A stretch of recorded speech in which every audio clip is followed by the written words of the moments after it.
Kung sinusunod mo lang ang mga utos ko, pagpapala sana'y dadaloy sa iyo. Parang ilog na di natutuyo ang agos, tagumpay mo sana ay sunod-sunod, parang dating ng alon sa dalampasigan. Mga kaibigan at mga magulang, ang ibig po ng Panginoon Diyos sa tao ay magtagumpay at mapabuti. Kaya ang sabi po niya, kung sinusunod mo lang ang mga utos ko, pagpapala sana'y dadaloy sa iyo, tagumpay mo sana ay sunod-sunod. Sa makatwid, ang pagpapala po at ang pagtatagumpay sa ano nakasalalay?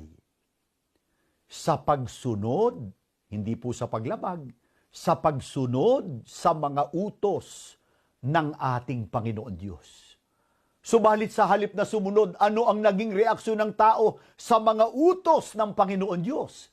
Jeremias 7:23 hanggang sa talatang 24. Subalit inutusan ko silang sumunod sa akin upang sila'y maging aking bayan. At ako naman ang Diyos nila. Sinabi kong mamuhay sila ayon sa ipinag-uutos ko at sila'y mapapanuto. Ngunit, hindi sila tumalima. Ayaw nilang makinig sa akin. Sa halip, ginawa